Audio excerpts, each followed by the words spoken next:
Yeah, actually, I'm not surprised it's even. Oh, at the end of the day, you know, course, that's what that's always happens. what Yeah, happens, afternoons and end of the day. Yeah. Go for it. Well, all right. Can you please take your seats? We're about to start here.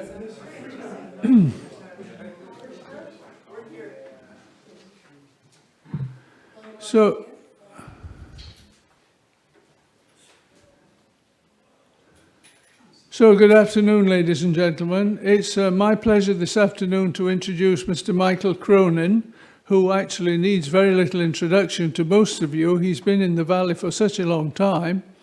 He originally came to the US, I believe, in the 60s, late 60s, and did some studies there. And he first met Krishnamurti in 1971, actually in India, in Chennai, which used to be called Madras. And he has, from that time onwards, been seriously, deeply, and I would say almost exclusively, interested in Krishnamurti and the teachings.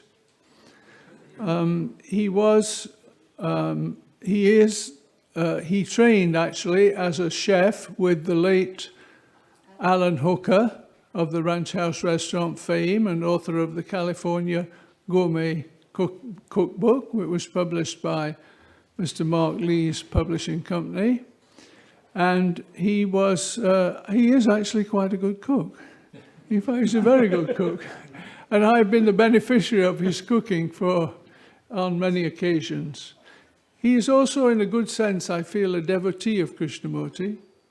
Once, when we were unpacking the library at Brockwood, I came across a purple cloth-bound volume of poems. And these were actually Michael's poems written to Krishnamurti.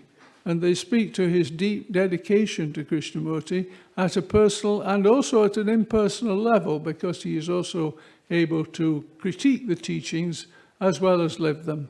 So, without further ado, he is the author, I should say, also, as a consequence of his fairly intimate contact with Krishnamurti, of the Kitchen Chronicles, 1001 Lunches with J. Krishnamurti, which is an excellent introduction to the way Krishnamurti was in daily life. And I can recommend that book also. So, without further ado, he now lives in the Valley and is actually the one KFA staff member, trustee, associate who lives on the property. So when Krishnaji said, take care of the land, here is one person who is looking after the land as well as keeping the teachings clean. So, ladies and gentlemen, I give you Mr. Michael Krohnen.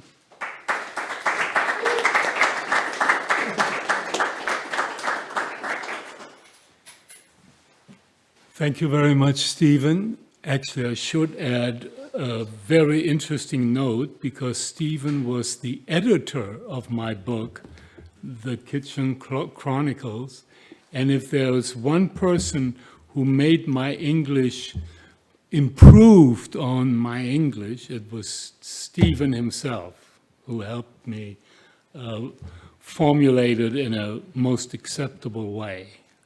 So anyways, thank you, Stephen, and thank you all for coming and sitting in on this.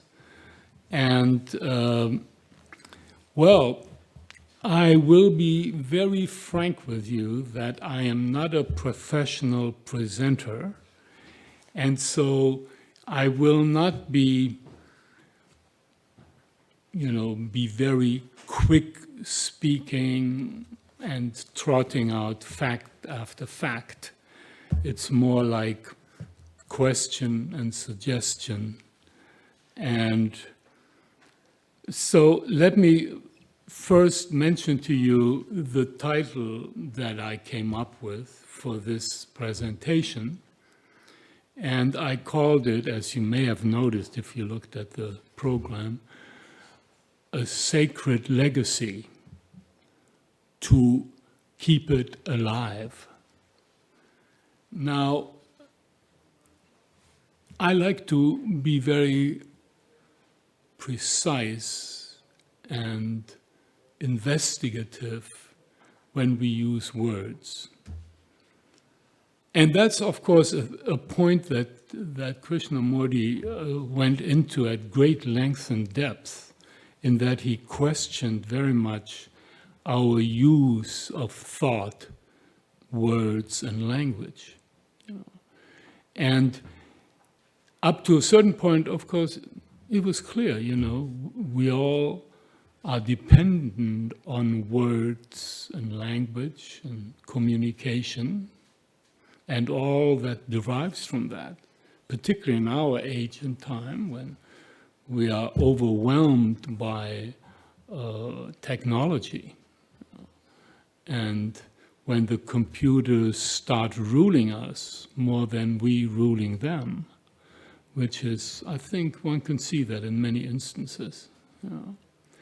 So anyway, I looked up some of these words. By the way, this was a very interesting thing about Krishnamurti.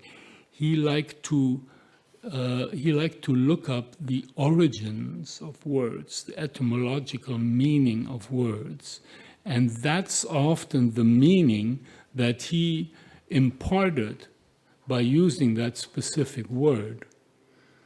Now, I looked up, and here's a very interesting thing, which is sort of a coincidence and a minor detail, but I always find it worthwhile mentioning, because it involves not only Krishnamurti, but also David Bohm, because by chance, they found that they both used the same dictionary. It's called just by mere chance, and it's called the Universal Dictionary of the English Language by the man who composed the original one. His name was Wilde, W-Y-L-D, and then later it was expanded and so on. But here, I used it to look up some of these words that I want to make the key of my presentation here. And for one, the word legacy, And of course, when you hear the word legacy, the first thing is, I don't know exactly what pops into your mind, but it may well be that you immediately think of it as something legal. And of course, up to a certain point it is. Yeah, here we go. And so it has to do with legality, but it's really, according to this dictionary, it's something left behind for, left as a, left behind as for the heirs of an estate and so on. And so, here it is, legacy, bequest, gift of personal property by will. So that's the root meaning of the word legacy. Now, if we look at what we have of Krishnamurti, because after all, he died 33 years ago, so what do we have of Krishnamurti? I mean in very direct physical matters. So we have, and add to it if you want, if I don't capture it all, we have books, right? Those are his words. So he has books that he has written. There are I think about a dozen, including his diaries. But then there are others like commentaries on living. And then, of course, there are the great majority of books which are recordings of the talks that he gave, which were then transcribed and published in book form. And then apart from it, I should add one thing. Now, if you go back, he dissolved the Order of the Star, the Theosophical Connection, in 1929. So say he started in 1930.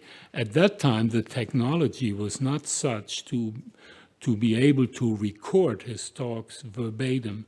Usually it was people stenographing his statements, what he was saying. And then often, and I think in most cases, he would go over it, correct it, and so on, and then it would be published in book form or in a little booklet, you know. And but that was going on till, you know, his public speaking and his interviews, they went on until when? Until 1986. But the technology of recording in a consistent and efficient way didn't really start until about the late 50s, you know. And from about 1960s, I did some of that not verbalization, the justification work on a lot of his talks. And so it wasn't until then that it was actually tape recorded, and then a bit later, even 10 years later or so, then you had a very consistent video recording of his work. You know. So that's apropos. Oh, and that's of course only one aspect of what he left us. These words of his, of course, you might often it's referred to as the teachings, and I prefer calling it work, the work of Krishnamurti, because there's so much else involved. And one of the other things that you see that he started and founded is a school. You know, this very building, he talked in this school. You know, David Bohm gave talks and presentations here in this very room. So he left behind quite a few schools. I mean, only one here in America, one in England, Brockwood Park, that some of you may know, and then about 5 or 6 schools in India. You know, so that's very considerable. You know, and it indicates how fascinated he was by education and the necessity of education, and how urgent it was to alter the manner in which young children are brought up, reared, and so on. You know. So then, and then I mean, one could go on with a few other items, you know, that may be at a different level when you talk about legacy, you know. The foundations themselves are legacy, right? I mean, he founded them. He was part of that. He interacted to a large degree with the trustees at great length and depth, particularly toward the end of his life. And actually, it's even made into a book. It's called The Perfume of the Teachings, which is a book based on his interaction with the international trustees, all the various, from the Indian, the American, the European, and other foundations, where he met with them. And the refrain of this meeting was exactly like this. It was, K is gone. What are you going to do? Right? And he insisted on that. He pressed them, even though, I mean, he actually continued living for another 9 years, you know, during which he was very active. Okay, so the next word that I use in the title is sacred. Now, that's a big word, right? Sacred. Very, very, very big word. And the dictionary meaning, let's see what the dictionary says about sacred. Here we go. Sacred.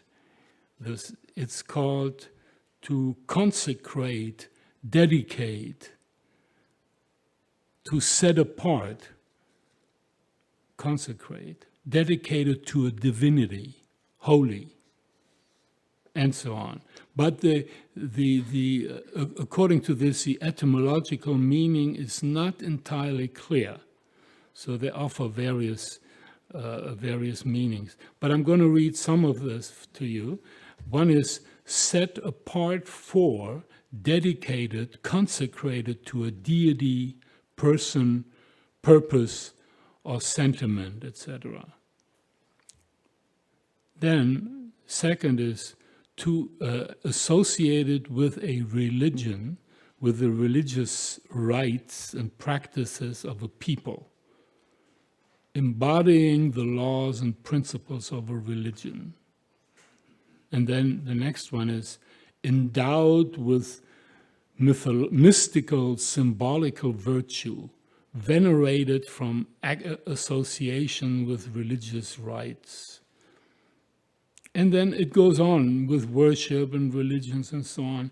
And now, but let's look for a moment how we use the word sacred, what we mean by that word when we use it. Sacred, this is sacred. It means it must be honored, right? It must be honored. It cannot be used casually or carelessly or even in a derogatory way. Sacred means it's really set apart, and it hints at something that, of course, is in many respects the topic, the main topic of Krishnamurti's talks and investigations and teachings, And of course, as we all know, we come from various cultures maybe, but we were all more or less brought up in a religious tradition that had certain things were sacred. You had to do this, but you couldn't do that. So sacred is quite a powerful word, And I like to suggest that the legacy, what Krishnamurti left us to deal with, hints and may even help us to look and figure out what is sacred. Because it's easy to invent something, the name of a god or the name of a deity or this or that. But to actually, to get to the actuality of what is sacred is it's a mystery and a grace, unnameable grace, if that is revealed to one. And I think it is revealed to people, We all may have had moments when we saw something and it showed a level of beauty and a dimension that is usually not there in everyday life. Even though, again, everyday life itself, if we look maybe deep enough, we may see a sacredness there. That's often the thing where we, as human beings, social beings, where we kind of lose it, right? Because at the moment we are in our everyday life, driving down the freeway or going shopping, suddenly, hey, you ever think of anything sacred when you're talking, when you give your money to the cashier or anything like that? That's not often, But I'm using that as an example because the sacred, if there's such a thing, even, one must even ask oneself, is there such a thing as the sacred, It's up to question. It's up for us to discover it, to find it. It's easy to claim it and say, oh, yes, there is. But to discover it in even small things, everyday things, that's an enormous challenge. And what does it take? It takes a special state of mind, a psychological freedom. That's really it. It takes a freedom to discover the sacred. So, and I think Krishnamurti was a person that was imbued with that, indeed. And I don't think he claimed it because, for example, in some of his writings, like the Notebook or so, he describes how it happens, and he gives it a name because he doesn't want to call it God or the sacred. He calls it otherness or the benevolence. And he said, oh, suddenly the room was filled with it. And the others also, if there were some other people there with him, oh yeah, they also felt it. So, but this thing, this sacredness, It just happened. It occurred of its own accord. You couldn't cause it, and he didn't claim that he could bring it about. And yet, by the same token, if you knew Krishnamurti, and some of us have had long interaction with him, you felt there was a special presence there and something that communicated itself that had indeed that quality of sacredness, of something extraordinary, a great sense of love and compassion and intelligence and presence, yeah, definitely. So then, the next part of the title, I'm still on the title as you hear. The next part of the title, To Keep It Alive. Because this was, as we're all used to that up to a certain point, when Krishnamurti came here and interacted with us, well, there it was, we didn't have to do much ourselves. There it was. And it communicated itself. We felt it at times, and revered it and cherished it. But then, 33 years ago, the man left, And here's the interesting thing. He died in the East End, in the house where he lived for many years, now the library. And he died in that space, and he was 90 years old. And somebody asked him, I think it was a lady called, you may have heard the name Mary Cadogan. Mary Cadogan was the head of the English Foundation. And she left a note. She didn't want to ask him herself. She left a note she had written. And eventually Mary Zimbalist, who was the closest person to Krishnamurti, she read this little question out to him and then, waited for and recorded his answer. And the question was something, I don't have it verbatim here, but it was something like this. What happens to that extraordinary consciousness that was Krishnamurti? And Krishnamurti, the first thing that he said, it'll be gone. And then he modified it a bit. He said, well, if you had studied the teachings and lived accordingly, you may have gotten a whiff of this. But of course, on the other hand, as he made clear, his teachings, his message pointed at something beyond words, right? Because the word is not the thing. And even in that arena, the word is not the thing. And he made that very clear. He said often he would say, oh, the books, forget the books. And he meant his own books, Put them away, right? But that's the legacy that we have up to a point. I mean, we have recordings and you see him talking and discussing and so on, which are also very lovely to see him as a human being. But to see from the start that what he says is a pointer. It hints at, it encourages, it raises, actually, in a certain basic sense, it poses a question and a challenge. What are you going to do as an individual, right? It's your life. You have to be a light unto yourself. Nobody can give you this light. That's a line of his. So I don't know what we've done. I know what I have done, which is mostly not. But anyways,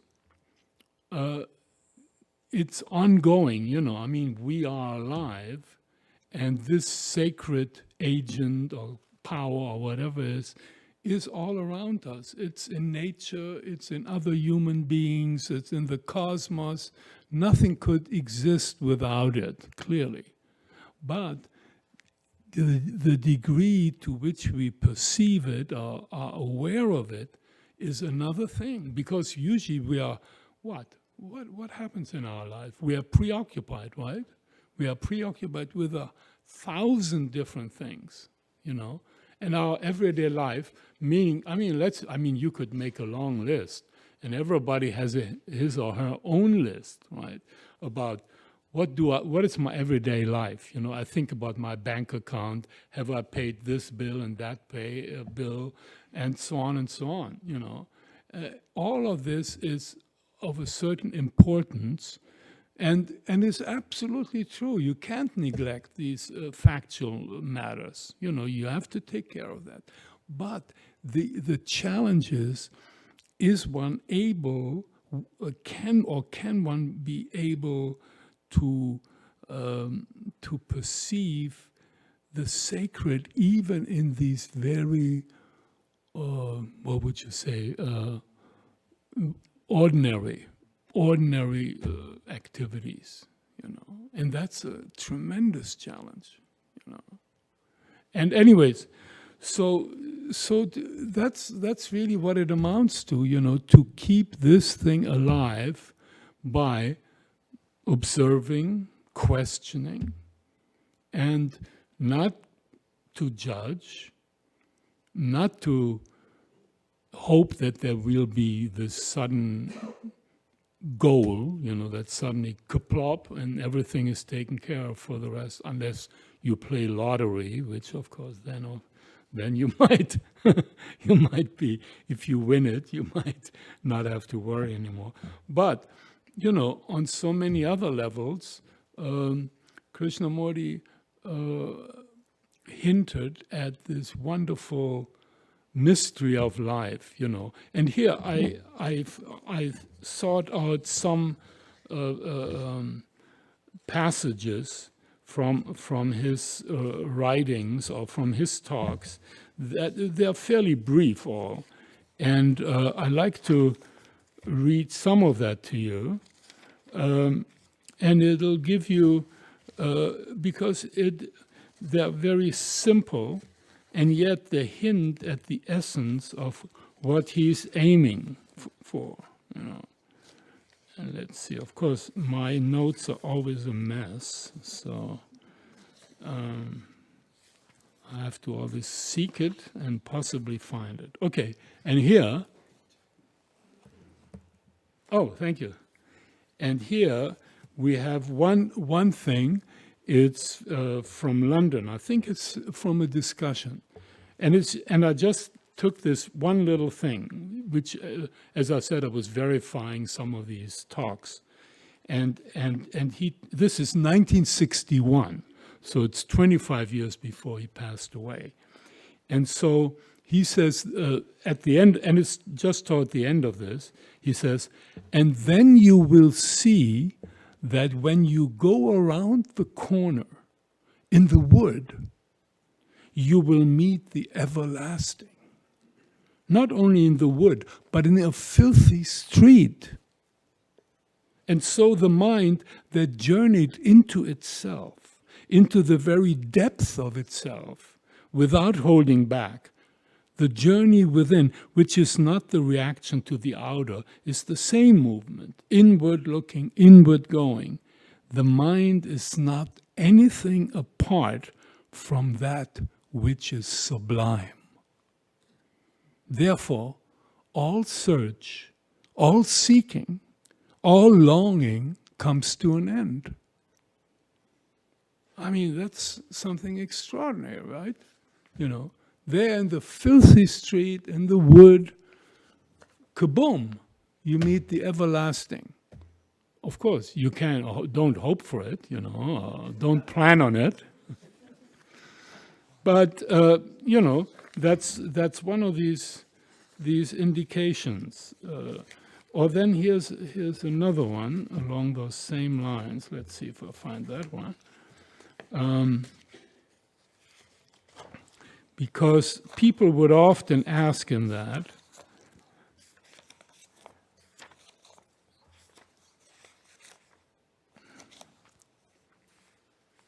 oh yeah, here. What, in your view, is the purpose of life? It's a question and answer. That was a question by somebody.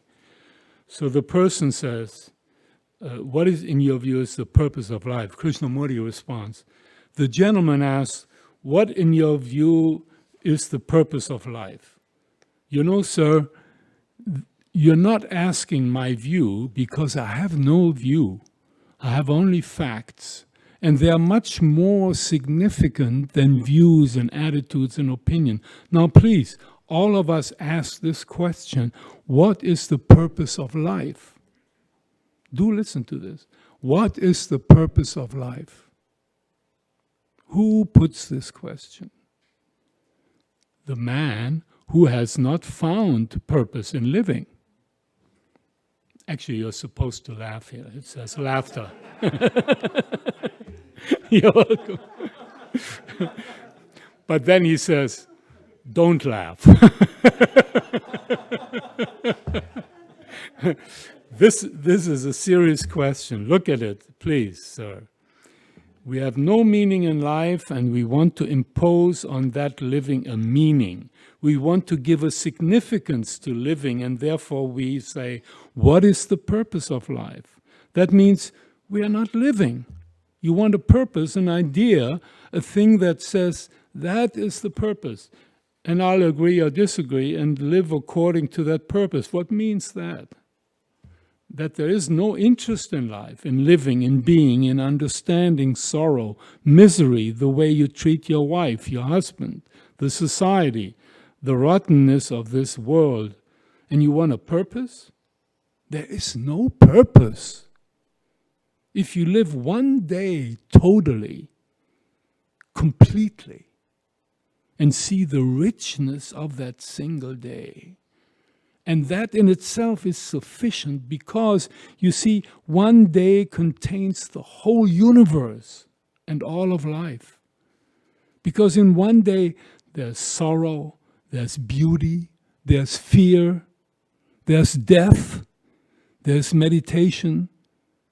And to understand all that, to live it, to understand what love is, what death is, what time is, to live it, to go into it. And when you do that, you will have found out that there is no purpose but living.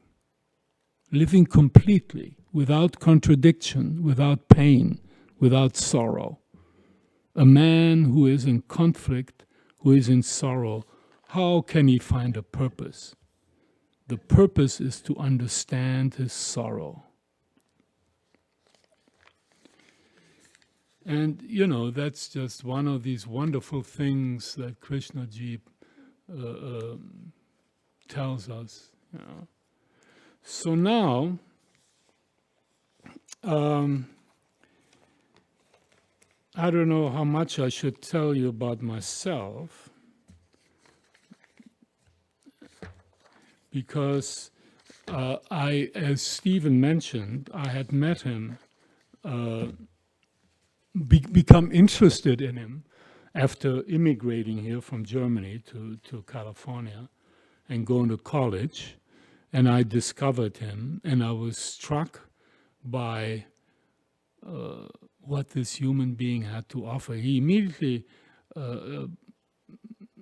struck me as a modern-day Buddha of sorts, you know, really an extraordinary depth and perception and a way of formulating it that was very unique.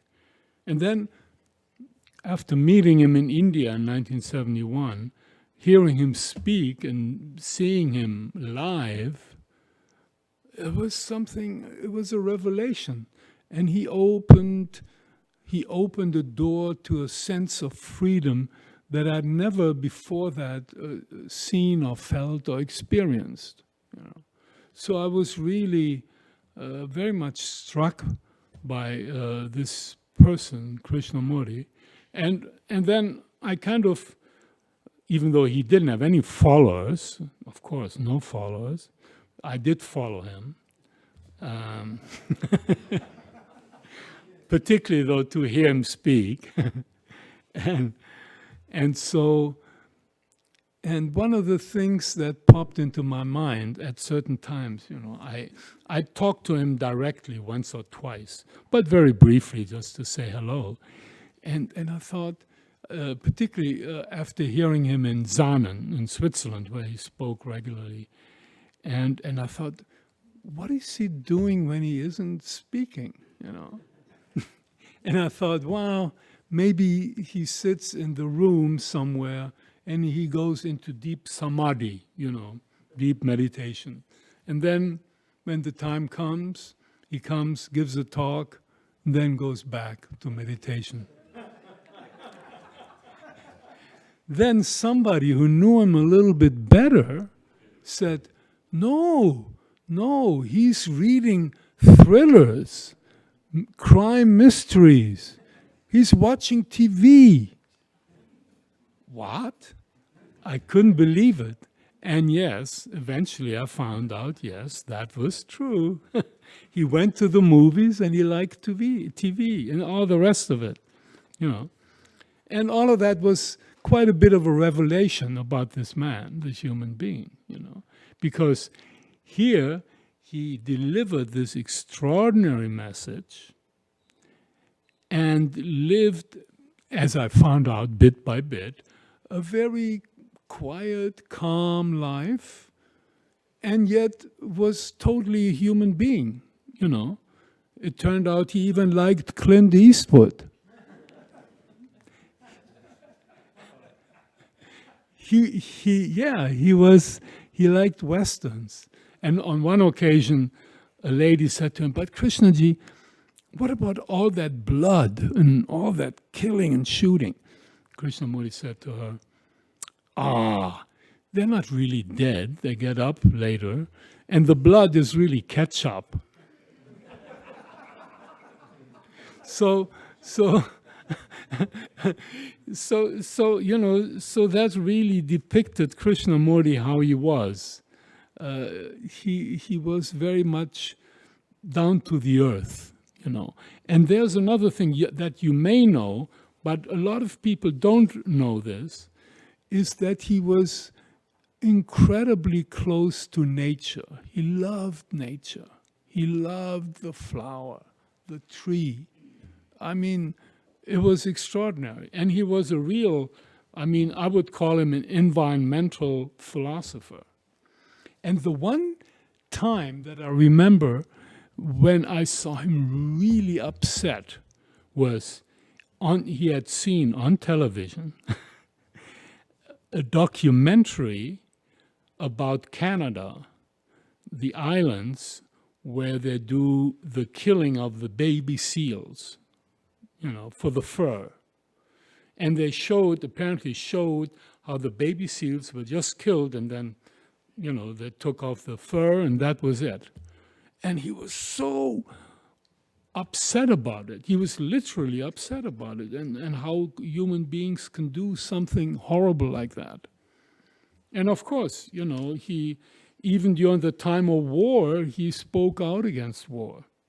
And I don't know if you've heard this before, but he was on the FBI watch list because he was a pacifist. Yeah. And so, anyways,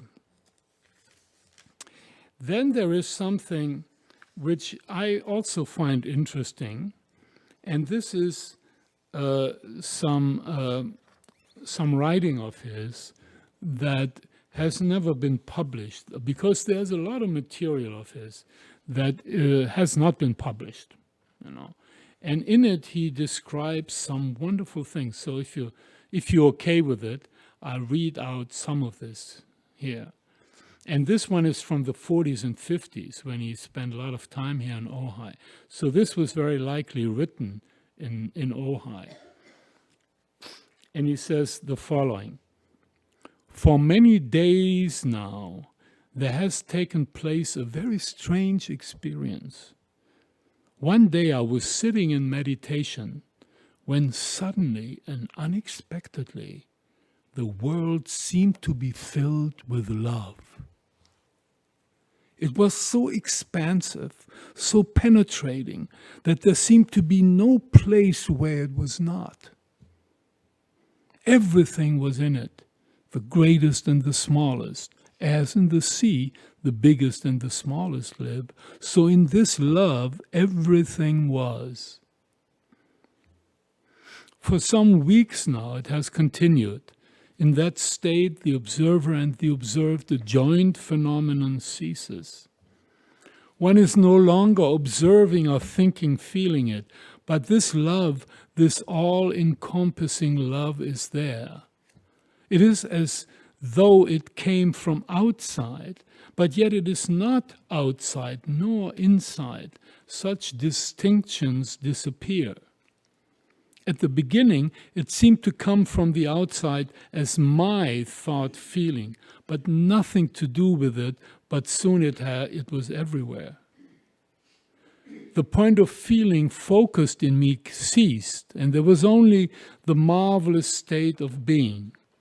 I hesitated for some time to put it down on paper, as I thought it was some passing phase of thought feeling, but now for some weeks it has continued with extraordinary intensity and beauty, given to everything, the trees, the birds, the waters, the people, a heightened, sharper quality, a beauty that's surpassing. It is living and so eternal, and the mind cannot capture it, nor can memory give life to it, revive it. When they attempt to do that, the beauty of this love ceases. The mind cannot even think about it, for it is a plaything of the intellect. The mind feeling must be entirely still in passive awareness, not expecting, not creating, and then its very concentratedness seems to tear through one, filling the whole space-time with this measureless love. And I go a little bit further because this one is particularly striking. Then he says, yesterday, he doesn't date these entries, but it's just a few days now, yesterday, a few days later. Yesterday, I was on the seashore, and this overpowering love nearly made me senseless. It was with the greatest difficulty that I could prevent myself from falling down. It came with the suddenness of lightning and the lapping of the waves. The green lawns and trees and the sharp mountains faded, and in this enormous wave of love, everything was submerged. It was difficult to come to oneself, and when one did, life seemed to have altered profoundly. The time-binding quality of thought feeling seems to have fallen away. There's a peculiar, concentrated stillness, but these and other changes are so insignificant and trivial when there is this love of unspeakable beauty. It is the very creation of life, the uncreated. It is an eternal blessing. And so, that gives you, a sense of, the strength of what he was feeling, even just walking on the beach, So, actually, that leads me now to something which is actually more myself than Krishnamurti, but because Stephen mentioned it, I'll present it to you. And it's, as he said, I used to write poems, and I still do at times. But at that time, a lot of my poems were inspired by Krishnamurti, and I wrote them almost for him, And so this one is called, it was written originally in Switzerland at the time of his talks in Zaman, and then I revised it in here in Ojai in 2016, and it's called Earth Beloved. Earth beloved, whose voice can truly sing you? Whose voice, vast like the wind, can praise you enough? Maybe Orpheus, or maybe the blind Greek, or perhaps of our recent immortals a troubadour, or an alchemist of sound who makes the stones hum, so that the ore at their dead center blossoms into garnets and fruits of sparkling crystal. You, the earth, touch us deeply with where it counts, at the wordless core of our being where you dwell. We are the human race who strut about on your face, counting all in sight as ours, defining, naming, and explaining everything beneath the sun and beyond. Through foolish pride of worldwide ownership, we obscure the source of it all. But at rare times, your loveliness reminds us of a beauty beyond measure, of a vastness without name. You are a sapphire and white pearl, floating in star-bright emptiness. You are home, and you are all that we are, source of our dreams and awakenings, Earth, beloved. Thank you. So let's see what else. Oh, here, this one is actually also very interesting, but it's from a different source. And you may recall that Krishnamurti, and he mentioned that fairly often, which was quite rare, that he had a really good friend here in Ojai, whose name was Aldous Huxley. I don't know if you've heard of Aldous Huxley. He was an expatriate, and he wrote many great books. And he used to come and see him, and they used to go on hikes up in the hills, and so on and so on and so on. So Krishnamurti knew him for quite some years. Then Aldous Huxley's first wife, Maria, died, and eventually he remarried a lady called Laura. And Laura we got to know because after Huxley's death, because Huxley died the very same day that Kennedy died, 1963. And this lady, Laura, she was the guardian of one of the offsprings of Huxley's, and she sent that girl to the Oak Grove School. And then later, she also wrote a book about her time, primarily with Aldous Huxley, but in it is also a chapter about visiting Zanen and hearing Krishnamurti, meeting Krishnamurti for the first time. The book itself, it was written in '68, so 5 years after Aldous Huxley's death, is called This Timeless Moment. And so she, together with Aldous Huxley, writes about being in Switzerland and having dinner with Krishnamurti. And at one point, she finds herself on the balcony with Krishnamurti.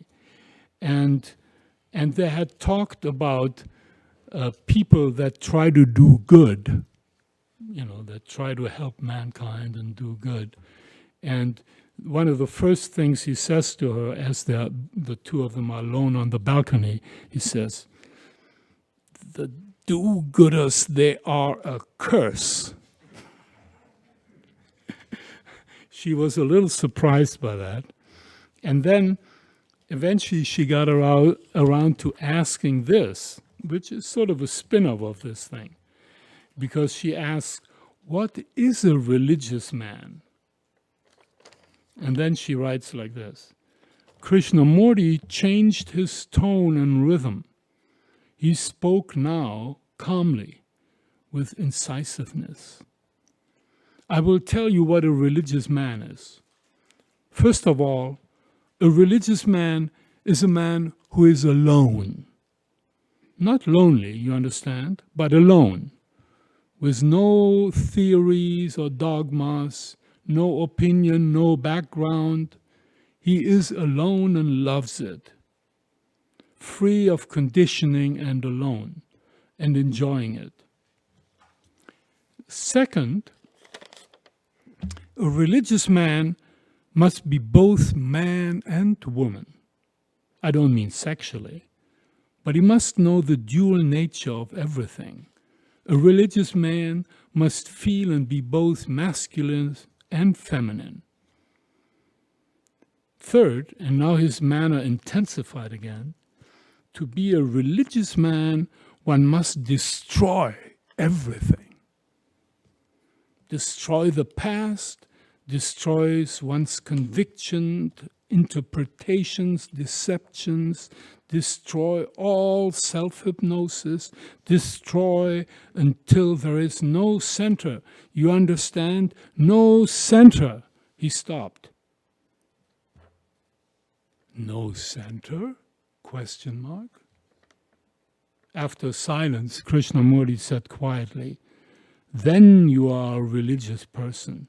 Then stillness comes, completely still. Still were the mountains around us, infinitely still. I thought that was a very intriguing description, and a rare report. I mean, sometimes you get these descriptions and rare reports about how Krishnamurti acts and how he speaks that usually don't necessarily come through in the talks, because one wondered, what happened when he was there in front of a large crowd, and I mean, not just 10 or 20 people, but 1,000, 2,000, 3,000, right? What happened to this man who was very shy? Originally, he spoke from behind a curtain. He was so shy. He spoke from behind a curtain as a young person. And then slowly he freed himself to speak, and some tremendous energy imbued him, and he spoke the way we are somewhat familiar with. And so, let's see, what else can I tell you? What's the time now? 4:30. And this is supposed to go on what, till 5? Is it 5? That's the top limit, if we can stand it till 5. I may not make it myself, but let's see. So, but here's some other things. Oh yeah, this is something I liked very much, which was, let's see if I find this.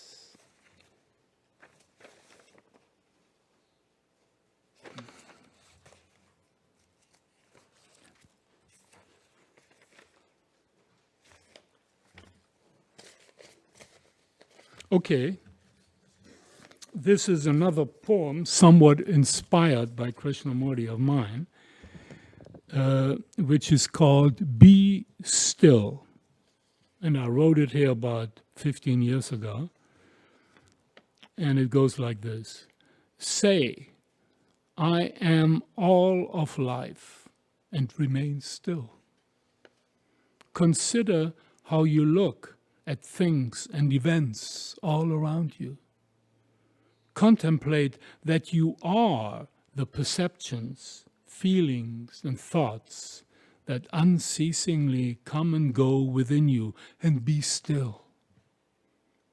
Say, I am all this, all that I see and hear and touch, all that life is, all that is I.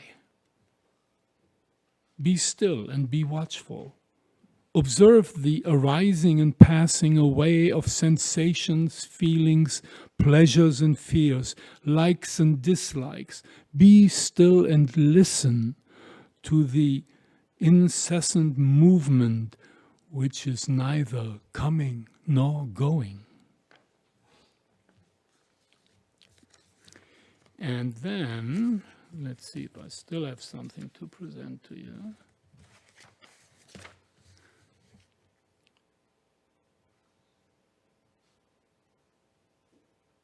Oh yeah, this is wonderful too. So I'll present that to you.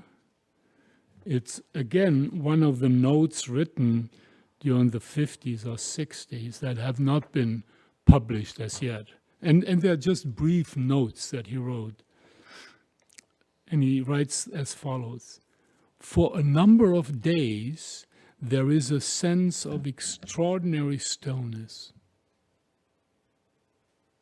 The mind is very alert, but is still. It is vigilant, but tranquil. It is empty with fullness. Out of this, the heart has become simple.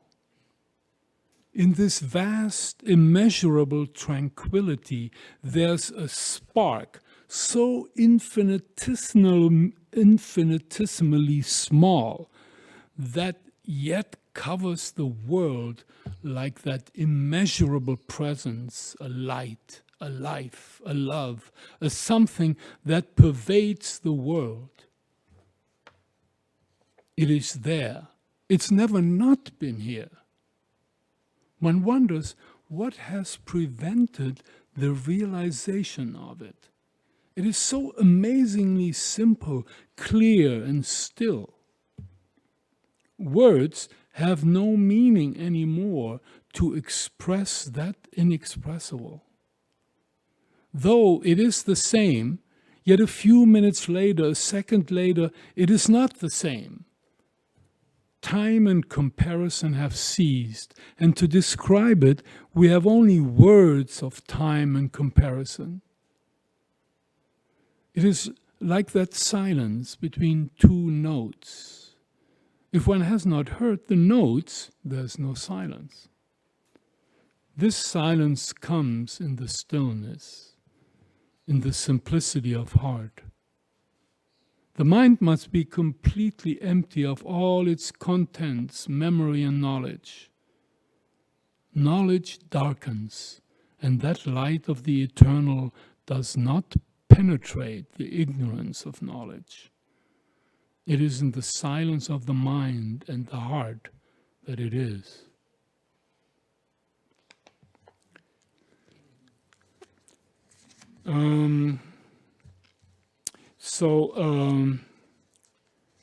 I don't know, anybody have any questions possibly that arose from all of this that I was presenting? Anybody? Oh, then I have to tell you, since there's no questions. Oh, wait a moment, there's a question. Well, you were his cook, Yeah. so what did he like to eat? All right, good. Very, very good question. And I'll tell you immediately. In fact, I'll read you the menu. Because yes, I got this. That's the one I was looking for. Because I wrote a book, and in fact, the gentleman who helped me publish it is sitting right among us. I won't point at him. And the book is called The Kitchen Chronicles, and it's 1001 Lunches with J. Krishnamurti. And it's more or less a memoir, my memoir of Krishnamurti. And so in it, I really describe how I meet Krishnamurti and our interactions and all the rest of it. And but at the chapter headings, we have we have these kind of menus are displayed that give you an idea, because Krishnamurti was a lifelong vegetarian, and but he did eat eggs and milk products and so on. He was not a vegan, And okay, so I'm just going with this one. It's one of many menus here. Okay, or maybe I'll prefer this one. The starters are tossed green salad with vinaigrette or creamy mustard dressing, an assortment of raw vegetables, sliced bell peppers, zucchini, celery, mushrooms, grated red cabbage, carrots and beets, steamed artichokes served with a mayonnaise mustard sauce. Then the main dishes, that was, as I said, the starters. The main dishes are steamed quinoa, garnished with parsley, raisins, and pine nuts.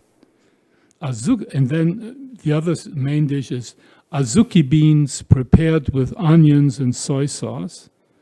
And then the third dish, they're all separate dishes. The third vegetable dish is baked kabocha squash. And then the desserts are fresh raspberries served in a sauce of cream and cognac. With whipped cream on the side, and then fresh seasonal fruit.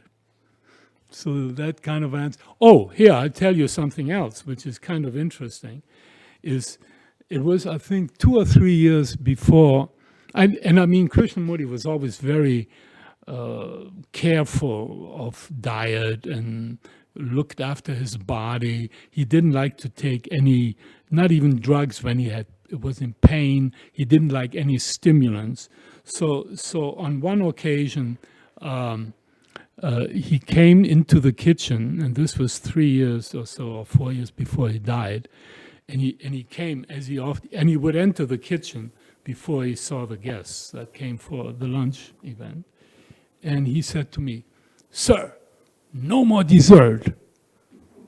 I was taken aback.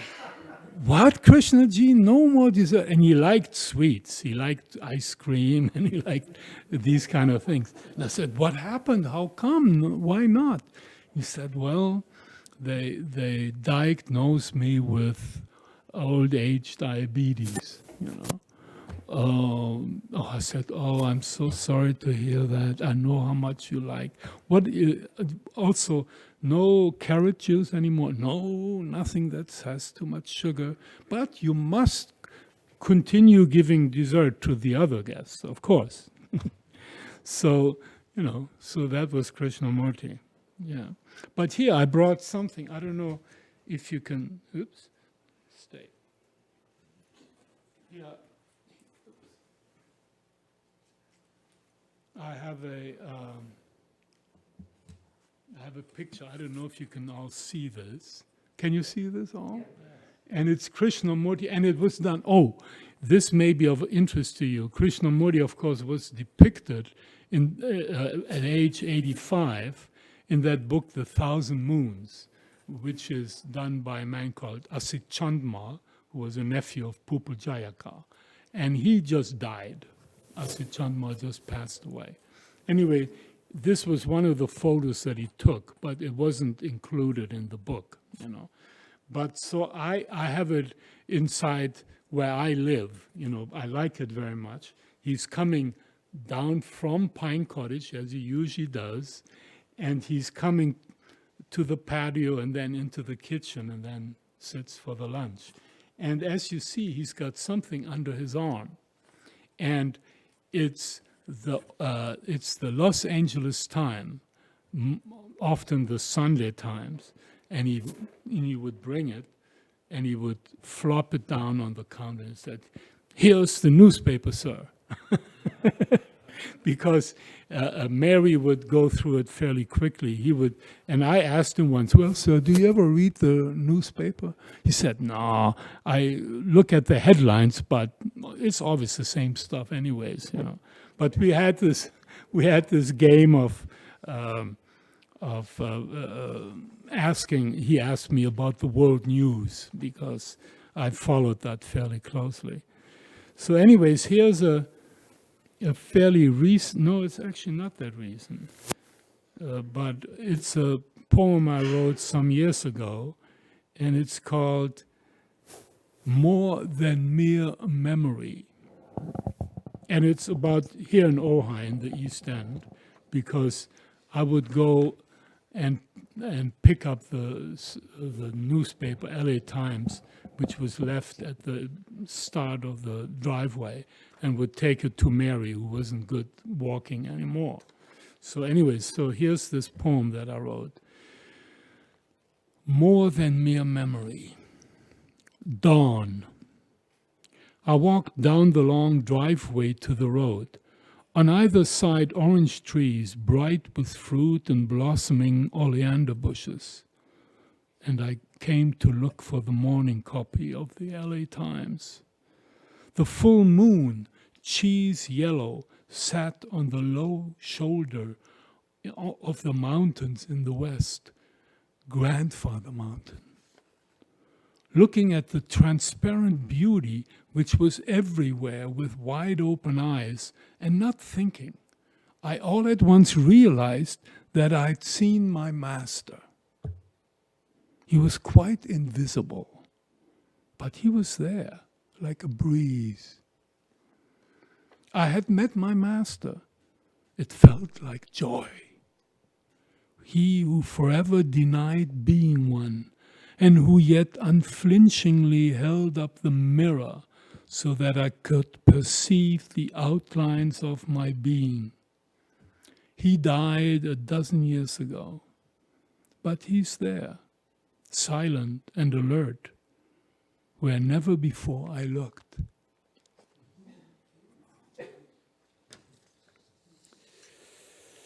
And then, well, let's see what this is.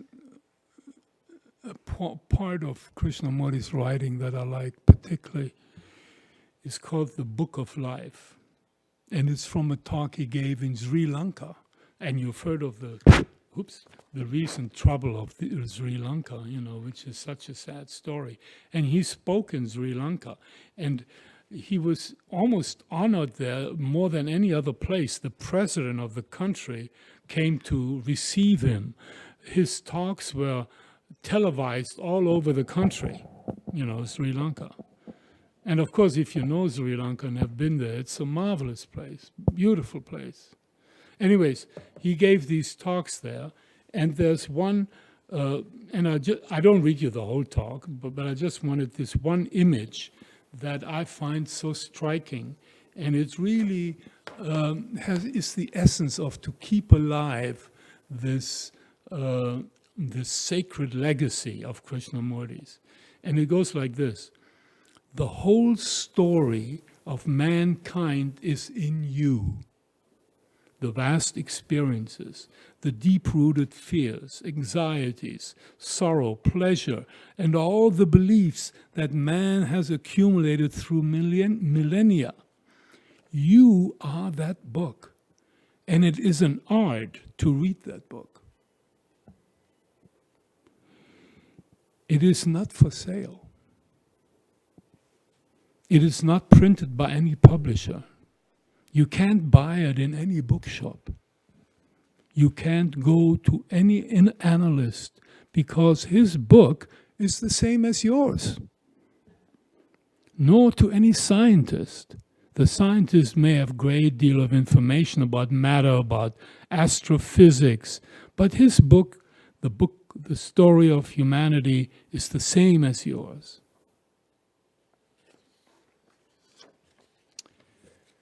Okay, and then, and I think this, unless somebody has a question, I read to you another poem of mine. Oh, please. I just wanted to thank you for speaking about Krishnamurti's awareness of the extraordinary, the sacred, the presence. Because that's what attracted me in 1977 when I first came to hear him speak. He wrote about something that was not of this world and yet very much of this world. It's the beauty and the unfathomable dimension that lies beyond thought. And that's what drew me to him, what draws me to him today, and to all who embody that immeasurable, which can only be discovered in silence, in silent, luminous presence. So thanks, Michael.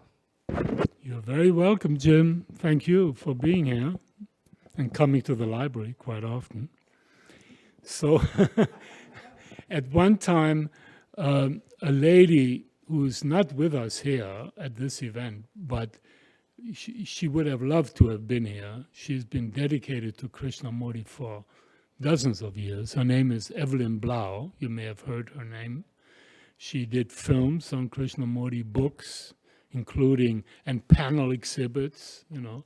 Very wonderful lady. And she's still alive. I think she's 98, right? 97 or 98. And anyways, she asked me to contribute something to the book that she brought out, Krishnamurti 100 Years. It came out on the anniversary of Krishnamurti's 100th birth anniversary. And so I wrote an article on Krishnamurti's humor, because I loved his humor and his joke telling. And I can tell you a couple jokes too, if you like. But I wrote this poem which was put at the very end.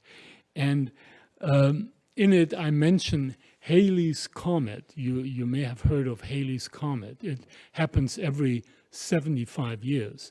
And curiously enough, 1986, the year that Krishnamurti died, was the year of Halley's Comet. But I just looked it up recently on thing. Again, what was the peculiar thing, the comet was not very visible from the Earth because it was behind the sun.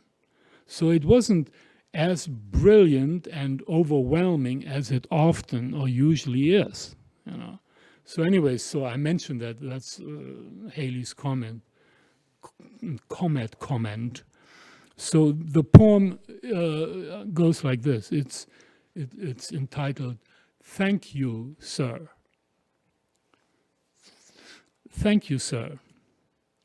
Whoever you were, whatever you were, thank you for having touched my life, much rarer, more unique, more splendid than Halley's Comet.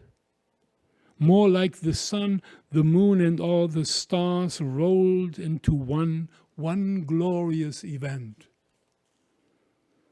Perhaps I cannot claim and say, yes, I have been changed, been transformed at the root, the wellspring of my being, of my consciousness. But thank you for having touched my life with your presence, with your smile, your laughter, with your friendship, which was but sheer love and compassion. Thank you for having touched my life. And the teachings, majestic, impersonal, star-bright, a beacon for all humanity for many, many years to come. Thank you, sir. Any other questions? Otherwise, this is it. There's somebody there.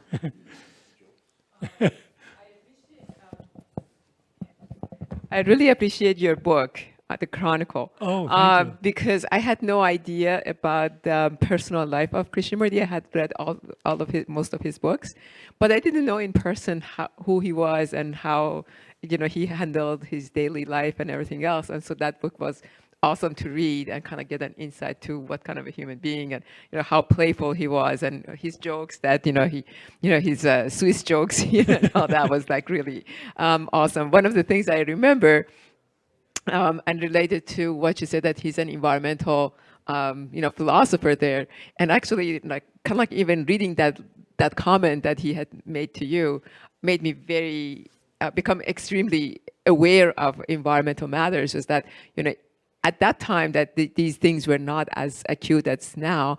I think he had to ask you to pour some water for him, and you pour and he had told you just a little bit, and you just fill it to the rim, and goes like and he drank it and goes like, you see, sir, all of this is gonna go to waste, and then he gave you a lecture about all that waste and all of that, and was like, oh, if Krishnamurti was conscientious about this. I should be doing that now. Yeah, actually, you remind me. I got some water here that I forgot to drink. I drink to all of you. Thanks for coming here. And tomorrow, another whole session here. So I hope you come to that too. Thank you.